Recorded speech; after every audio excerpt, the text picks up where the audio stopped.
ರಾಹುಲ್ ಗಾಂಧಿ ಅವರು ನ್ಯಾಯಾಲಯ ಹಾಗೂ ಕಾನೂನಿಗೆ ಗೌರವ ಕೊಟ್ಟು ವಿಚಾರಣೆಗೆ ಹಾಜರಾಗಿದ್ದಾರೆ. ಬಿಜೆಪಿ ನಾಯಕರಾದ ಯತ್ನಾಳ್ ಅವರೇ ಸಿಎಂ ಹುದ್ದೆಗೆ 2,500 ಕೋಟಿ ಹಾಗೂ ಮಾಧ್ಯಮಗಳಲ್ಲಿ ಬಂದಿದ್ದ ವರದಿ ಅನುಸಾರ ಸರ್ಕಾರಿ ಹುದ್ದೆಗೆ ಹಿಂದಿನ ಸರ್ಕಾರದ ರೇಟ್ ಕಾರ್ಡನ್ನು ಜಾಹೀರಾತು ರೂಪದಲ್ಲಿ ಕೊಟ್ಟಿದ್ದೇವೆ. ಈ ವಿಚಾರದಲ್ಲಿ ರಾಹುಲ್ ಗಾಂಧಿ ಅವರಿಗೂ ಈ ಪ್ರಕರಣಕ್ಕೂ ಸಂಬಂಧವೇ ಇಲ್ಲ. ಆದರೂ ಉದ್ದೇಶಪೂರ್ವಕವಾಗಿ ಅವರನ್ನು ಎಳೆದು ತರಲಾಗಿದೆ. ಬಿಜೆಪಿಯವರಲ್ಲಿ ಬರೀ ದ್ವೇಷ ಹಾಗೂ ಸೇಡು ತುಂಬಿಕೊಳ್ಳುತ್ತಿದೆ. ಹೀಗಾಗಿ ಸುಳ್ಳು ಪ್ರಕರಣ ದಾಖಲಿಸಿದ್ದು, ಅದಕ್ಕೆ ಈ ಪ್ರಕರಣವೇ ಉದಾಹರಣೆ.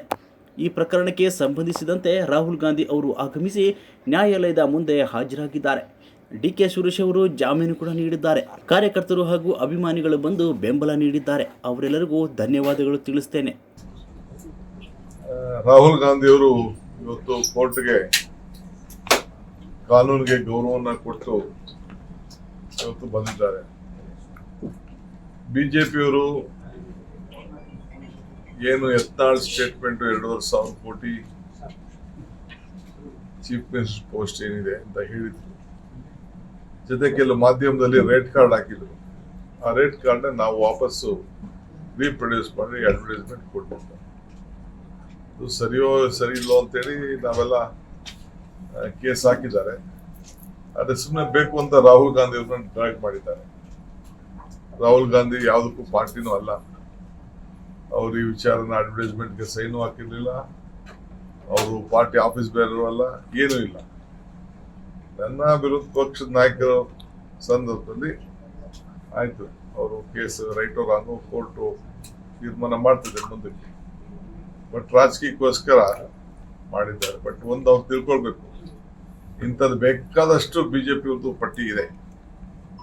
ನಾನೀಗ ಅದನ್ನ ಮಾತಾಡಕ್ಕೆ ಹೋಗುದಿಲ್ಲ, ಬೇರೆ ಸಂದರ್ಭದಲ್ಲಿ ನಾವು ಚರ್ಚೆ ಮಾಡ್ತೇವೆ. ಸೊ ಅನಾವಶ್ಯಕವಾಗಿ ತೊಂದರೆ ಕೊಡಬೇಕು ಅಂತ ಬರೀ ದ್ವೇಷ, ಸೇಡು ಇದೆ ಅವರ ಬಿಜೆಪಿ ಅವರಲ್ಲಿ ತೂರ್ತಾ ಇದೆ. ಇದಕ್ಕೆ ಇಂಥದ್ದು ಒಂದು ಉದಾಹರಣೆ.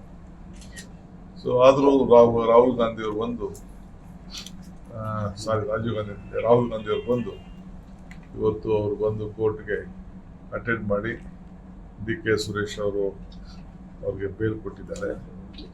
ಸೊ ನಮ್ಮೆಲ್ಲ ವಕೀಲರು ಪಾರ್ಟಿಸಿಪೇಟ್ ಮಾಡಿದ್ದಾರೆ. ಬಹಳ ಜನ ಅಭಿಮಾನಿಗಳು ಎಲ್ಲ ವಕೀಲರು, ಕಾರ್ಯಕರ್ತರು, ಮುಖಂಡಗಳೆಲ್ಲ ಬಂದು ಕೋರ್ಟಲ್ಲಿ ಅವ್ರ ಬೆಂಬಲವಾಗಿ ನಿಂತಿದ್ರು. ಸೊ ಯಾರ್ಯಾರು ಸಹಕಾರ ಕೊಟ್ಟಿದ್ದಾರೆ ಅವರೆಲ್ಲರೂ ಕೂಡ ನಮ್ಮ ಪಕ್ಷದ ಪರವಾಗಿ ಕೃತಜ್ಞತೆಯನ್ನು ಸಲ್ಲಿಸಲಿಕ್ಕೆ ಬಯಸ್ತೇನೆ. ಇದ್ರ ಜೊತೆಗೆ ಇವತ್ತು ಹೊಸದಾಗಿ ನಮ್ಮ 28 ಜನ ಯಾರು ನಮ್ಮ ಪಕ್ಷದಿಂದ ಸ್ಪರ್ಧೆ ಮಾಡಿದ್ರು ಅವ್ರನ್ನೆಲ್ಲ ಭೇಟಿ ಮಾಡಿದ್ರು. 9 ಜನ ಹೊಸ ಎಂಪಿಗಳನ್ನು ಭೇಟಿ ಮಾಡಿದ್ರು. ಅವ್ರಿಗೆ ಅಭಿನಂದನೆ ಸಲ್ಲಿಸಿದ್ರು. ಜೊತೆಗೆ ಅವ್ರು ಯಾವ ರೀತಿ ಕೆಲಸ ಮಾಡಬೇಕು ಅನ್ನೋದು ಅವ್ರಿಗೆ ಕಿವಿ ಮಾತನ್ನ ಹೇಳಿದ್ರು. ನೀವು MP ಆಗಿ ಇವತ್ತು ಗೆದ್ದಿದ್ದೀರಿ, ಎಲ್ಲ ಯಂಗ್ಸ್ಟರ್ಸು ಹೊಸದಿದ್ದೀರಿ. ನಿಮ್ಮ ಕ್ಷೇತ್ರ ಮಾತ್ರ ಬಿಡಬಾರ್ದು. ನೀವು ಆದಷ್ಟು ಬೆಂಗಳೂರನ್ನ ಅವಾಯ್ಡ್ ಮಾಡಬೇಕು, ದೆಹಲಿ ಅವಾಯ್ಡ್ ಮಾಡಬೇಕು, ಪಾರ್ಲಿಮೆಂಟರಿ ಇದ್ದ ಮಾತ್ರ ನೀವು ಇರಬೇಕು. ಬೇರೆ ಸಂದರ್ಭದಲ್ಲಿ ನೀವು ನಿಮ್ಮ ಕ್ಷೇತ್ರದ ಜನತೆ ಸಂಪರ್ಕದಲ್ಲಿರಬೇಕು.